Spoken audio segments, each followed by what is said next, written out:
Hello दोस्तों, तो मैं आज लेकर आ गया हूँ काफी जल्दी लिंग वू कॉन्टिनेंट का नया एपिसोड। तो चलो बिना देरी के करते हैं इसे स्टार्ट। लिंग वू कॉन्टिनेंट के लास्ट एपिसोड में हमने देखा था कि टियान की फाइट चैंग वू से हो गई थी, जिसमें टियान ने अपने first sword move reverse and mountain slash का उपयोग करके उसे हरा दिया था। वह उसे मारने के लिए आगे बढ़ रहा था, लेकिन वे टियान उसे बचाने के लिए आगे बढ़ता है, परंतु टियान के पिता फेंग उसे रोक लेते हैं। लेकिन तभी वहाँ मौजूद थर्ड एल्डर ने आगे आकर टियान पर हमला करके उसे घायल कर दिया था। लिंग वू कॉन्टिनेंट के एपिसोड 8 में हम देखते हैं फेंग बेटियान के अटैक को रोके हुए होते हैं और अब फेंग बेटियान को पीछे कर देते हैं। फेंग थर्ड एल्डर पर हमला करते हुए कहते हैं कि थर्ड एल्डर, मैं तुम्हें जीवित नहीं छोड़ूंगा। थर्ड एल्डर उनके हमले को रोकने की कोशिश करता है, लेकिन फेंग खुद ही उस पर हमला करके उसे एक ही अटैक में वहीं खत्म कर देते हैं। फेंग गुस्से में उन सभी से कहते हैं कि जो भी इस मैच के बीच हस्तक्षेप करने की कोशिश करेगा, मैं उसे अपने हाथों से मारूंगा। और अब टियान घायल होते हुए भी अपनी स्वॉर्ड को लेकर चेंग वू को मारने के लिए आगे बढ़ रहा होता है। चेंग वू यह देखकर डर जाता है। वह कहता है कि नहीं,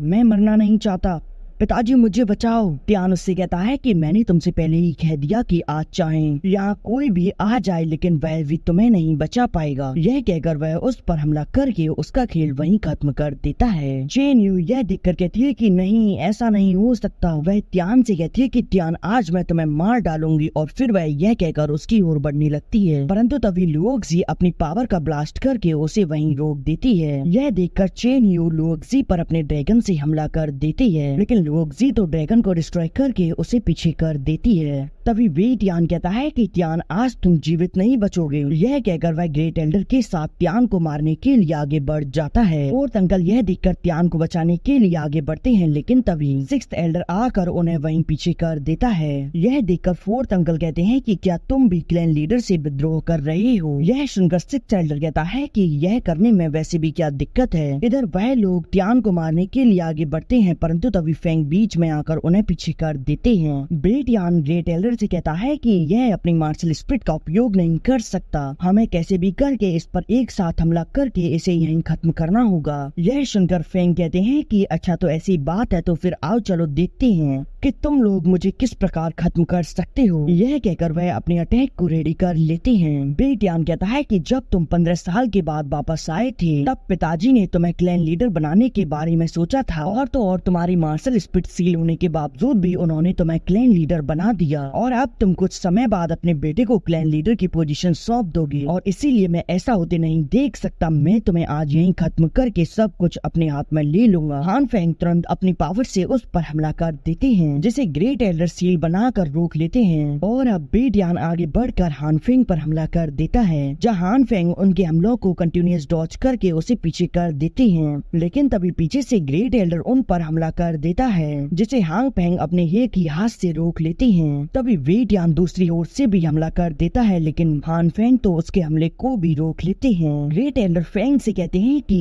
तुम क्लैन लीडर हो, तो क्या तुम यह सोच सकते हो कि तुम जब चाहे जो चाहे वह कर सकते हो। आज मैं तुम्हें यहीं खत्म कर दूंगा। इस पर हान फेंग कहते हैं कि मैं जानता हूँ तुम दोनों एक साथ मिल चुके हो, इसीलिए आज मैं अपने चैन परिवार से सभी धोखेबाजों को बाहर निकाल कर खत्म कर दूंगा। इधर चैन यून का साथ देने के लिए लुओजियान सेक्ट के लोग आ जाते हैं। उनमें से एक बंदा कहता है कि तुम जाओ और टियान को खत्म कर दो, हम दोनों इसे संभाल लेंगे। अब चेन यून लुओक्सी से कहती है कि तुम अब सिर्फ टियान की बॉडी ले जाने के लिए तैयार रहना। यह कहकर वह टियान पर हमला कर देती है, लेकिन टियान उसके अटैक को रोक लेता है। तभी लुओक्सी अपने उस ड्रैगन स्पिरिट से टियान पर हमला कर देती है, लेकिन टियान समय रहते पीछे हो जाता है। अब लुओक्सी अपने ड्रैगन स्पिरिट की पावर को बढ़ाकर उससे टियान पर हमला कर देती है, लेकिन टियान अपने एक स्लैश अटैक में उसे डिस्ट्रॉय कर देता है। लेकिन तभी जो ड्रैगन की फायर थी वह टियान को चारों ओर से घेर लेती है, और अब लुओक्सी अपने उस ड्रैगन स्पिरिट से फिर से टियान पर हमला कर देती है। टियान कहता है कि आज मैं प्रूफ करके ही रहूंगा कि मैं अपने परिवार पर बोझ नहीं हूँ, मेरे अंदर भी टैलेंट है। यह कहकर वह अपने डिफेंसिंग आर्मर को एक्टिवेट कर लेता है, और अब वह ड्रैगन टियान पर हमला कर देता है, लेकिन टियान तो उसके अटैक से बच जाता है। चेनियन को लगता है कि टियान का खेल खत्म होने वाला है। वह वहाँ से आगे बढ़ते हुए कहती है कि आखिरकार भाई, मैंने तुम्हारा बदला ले लिया। इधर लुओक्सी और फेंग टियान के लिए काफी ज्यादा परेशान हो जाते हैं, लेकिन तभी टियान वहाँ पर अपने थर्ड मूव को एक्टिवेट कर लेता है, और अब उसका वह ड्रैगन निकलकर वहाँ मौजूद उस पूरी फायर को डिस्ट्रॉय कर देता है। चेन यून यह देखकर कहती है है कि यह तो असंभव है और अब चेन यून त्यान के अटैक को रोकने की कोशिश करती है, लेकिन वह ड्रैगन तो उसे घायल कर देता है। लेकिन चेन यून फिर से खड़े होकर काफी सारे स्लैश अटैक त्यान पर कर देती है, लेकिन त्यान का आर्मर तो उसके सभी स्लैश अटैक को आसानी से झेल रहा होता है और बचे कुछ स्लैश अटैक को त्यान अपनी स्वॉर्ड से डिस्ट्रॉय कर देता है। लोग यह देखकर फिर से अपनी ड्रैगन स्पिरिट से हमला कर देती है। यह देखकर त्यान तुरंत ही अपने ड्रैगन से उस ड्रैगन स्पिरिट को डिस्ट्रॉय कर देता है, लेकिन तभी वहाँ पर एक ग्रेविटी प्रेशर अपीयर होता है जो कि त्यान के ड्रैगन को डिस्ट्रॉय कर देता है और अब वह ग्रेविटी प्रेशर त्यान पर लागू होता है जो कि उसके आर्मर को भी डिस्ट्रॉय कर देता है। यह काम किसी और का नहीं, लू जियान सेक्ट की सेक्ट लीडर का होता है। अब यह देखकर हान फेंग तुरंत उन दोनों को पीछे करके त्यान के पास आ जाते हैं। लोग जी भी त्यान के पास आकर उसे संभालती है। इधर बेटियान के सभी साथी एक पास आकर लू जियान सेक्ट की सेक्ट मास्टर को प्रणाम करते हैं। हान फेंग उसे देखकर उससे कहते हैं कि तुम यहाँ हमारे परिवार में हस्तक्षेप क्यों कर रही हो। यह सुनकर वह सेक्ट मास्टर उन पर ग्रेविटी प्रेशर डालते हुए कहती है कि तुम लोगों को मुझसे मुलायमी से बात करनी चाहिए, अन्यथा। चेन यू कहती है कि सेक्ट मास्टर आप मेरे भाई की मौत का बदला लेने में मेरी मदद करो।